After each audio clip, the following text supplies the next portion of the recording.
A Polícia Federal indiciou o ex-presidente Jair Bolsonaro e mais 36 pessoas por tentativa de golpe de Estado e abolição violenta do Estado Democrático de Direito. O inquérito, entregue hoje ao Supremo Tribunal Federal, identifica uma organização criminosa que atuou de forma coordenada na tentativa de manter Bolsonaro no poder em 2022, depois de ele ter perdido a eleição. O relatório final, com 884 páginas, foi entregue ao gabinete do ministro Alexandre de Moraes. 37 pessoas foram indiciadas por crimes como organização criminosa, tentativa de golpe de Estado e abolição violenta do Estado Democrático de Direito. Na lista estão o ex-presidente Jair Bolsonaro, que já foi indiciado em outros inquéritos, o que investiga fraude em cartões de vacina e o que apura se ele e ex-assessores se apropriaram indevidamente de joias milionárias dadas de presente quando era presidente do Brasil. 4 ex-ministros do governo Bolsonaro, sendo 3 generais da reserva. Braga Neto, que foi ministro da Casa Civil e da Defesa e candidato a vice-presidente na chapa de Bolsonaro à reeleição. Augusto Heleno, ex-ministro do Gabinete de Segurança Institucional, Paulo Sérgio Nogueira, ex-comandante do Exército e ex-ministro da Defesa, e o ex-ministro da Justiça, Anderson Torres. Na casa dele, a PF encontrou uma minuta com teor golpista. Militares de alta patente, os generais da reserva Estevam Teófilo de Oliveira e Laércio Vergílio, o general da ativa Nilton Diniz Rodrigues e o almirante da reserva Almir Garnier Santos, que comandava a Marinha. A lista de indiciados também traz assessores próximos do ex-presidente.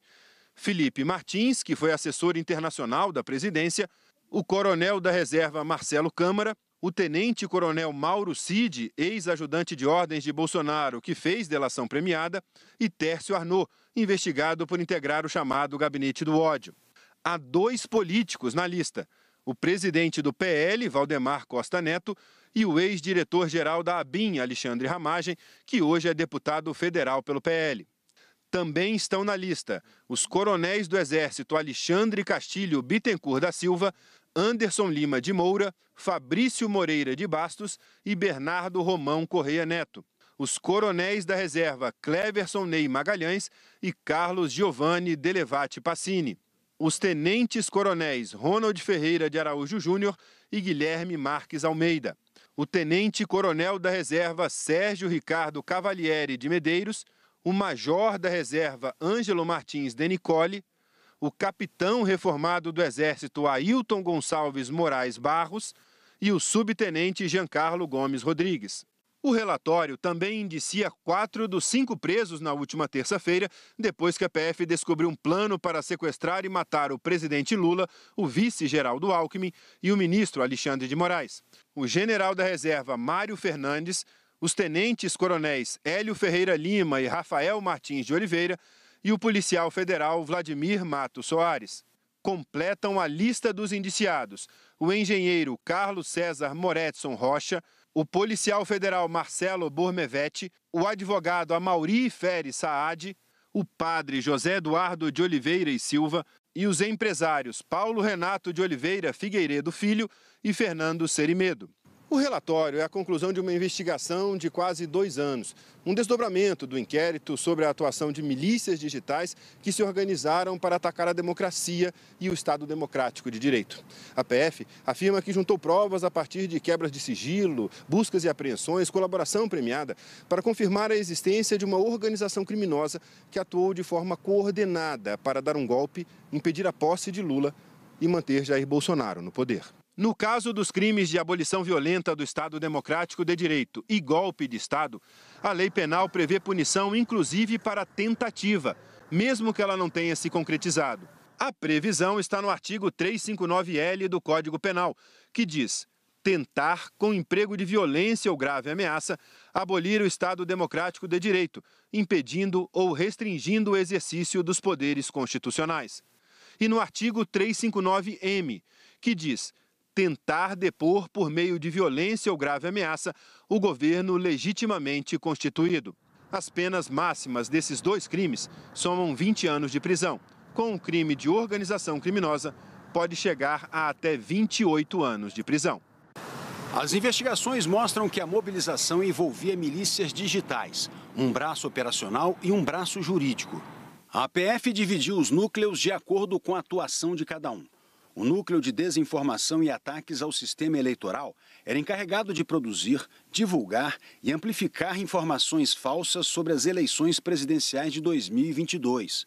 O núcleo responsável por incitar militares a aderirem ao golpe de Estado elegia alvos para ampliar os ataques pessoais contra militares em posição de comando que resistiam às investidas golpistas. O núcleo jurídico fazia assessoramento e elaboração de minutas de decretos com argumentos jurídicos e doutrinários que atendessem aos interesses golpistas. O núcleo operacional de apoio às ações golpistas planejava e executava medidas para manter as manifestações em frente aos quartéis militares que se formaram após o resultado das eleições, incluindo a mobilização logística e financiamento de militares das Forças Especiais, os Kids Pretos, em Brasília. O núcleo de inteligência paralela coletava dados e informações que pudessem auxiliar a tomada de decisões sobre o golpe de Estado e monitorava o deslocamento e localização do ministro do Supremo Tribunal Federal, Alexandre de Moraes, e do presidente recém-eleito, Luiz Inácio Lula da Silva, e seu vice, Geraldo Alckmin. O núcleo operacional para cumprimento de medidas coercitivas seria encarregado de anular adversários do golpe, inclusive com o uso de violência, com previsão de assassinato ou captura de Lula, Alckmin, do ministro Alexandre de Moraes e quem mais apoiasse as decisões do Supremo Tribunal Federal contra os interesses do grupo. Nas notas divulgadas hoje, a Polícia Federal não indicou como foi a participação de cada um dos 37 indiciados em cada um dos 6 núcleos. Em 2022, em diversos momentos, os indiciados deram declarações em tom golpista, que indicavam a disposição de ruptura com a democracia. O próprio ex-presidente Jair Bolsonaro se recusou a passar a faixa presidencial para o sucessor.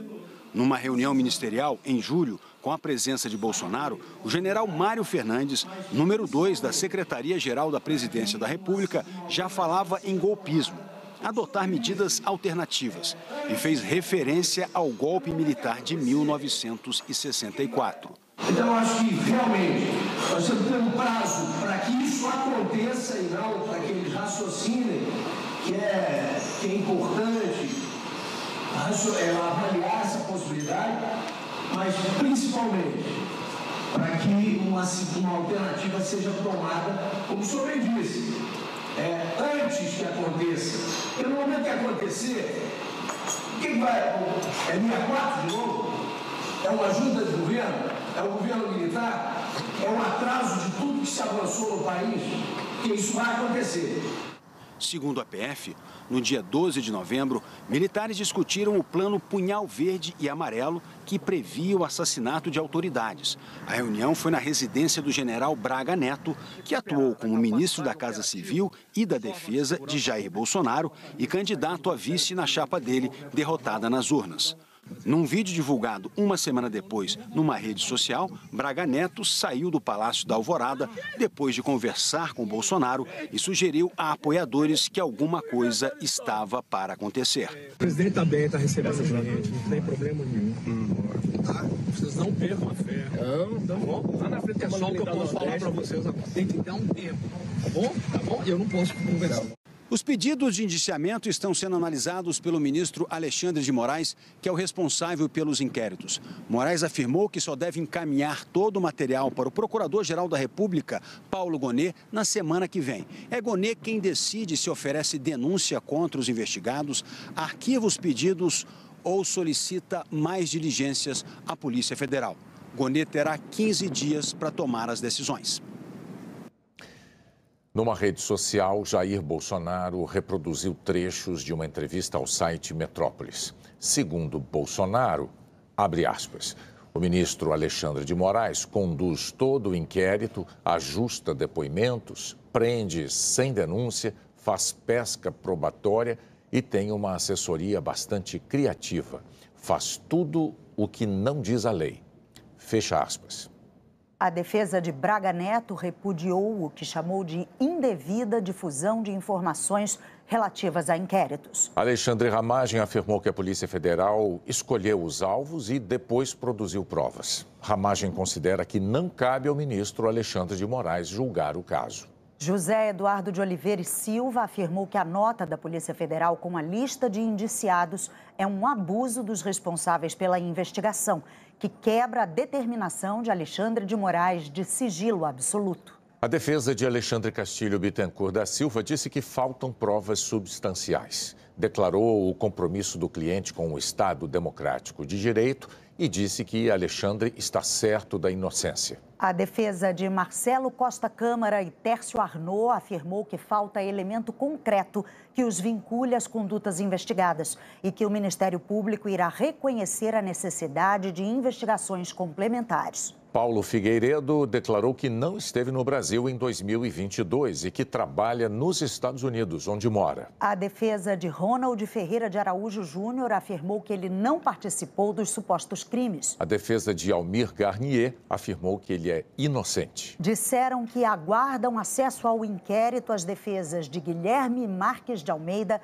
Amaury Feres Saad e Anderson Torres. A Defensoria Pública afirmou que ainda não teve tempo de se inteirar das acusações contra Ailton Gonçalves Moraes Barros. Augusto Heleno, Valdemar Costa Neto e Laércio Virgílio não quiseram se manifestar. Nós não conseguimos contato com Anderson Lima de Moura, Ângelo Martins de Nicole, Bernardo Romão Correia Neto. Mário Fernandes, Nilton Diniz Rodrigues, Paulo Sérgio Nogueira de Oliveira. Carlos Giovanni Delevati Pazini, Fabrício Moreira de Bastos, Fernando Serimedo. Giancarlo Gomes Rodrigues, Marcelo Bormevê, Rafael Martins de Oliveira e Vladimir Matos Soares. Não deram retorno ao nosso contato as defesas de Mauro Cid, Carlos César Moretson Rocha, Cleverson Ney Magalhães. Estevan Caos Teófilo Gaspar de Oliveira, Felipe Garcia Martins, Hélio Ferreira Lima e Sérgio Ricardo Cavalieri de Medeiros. O Exército declarou que não irá comentar.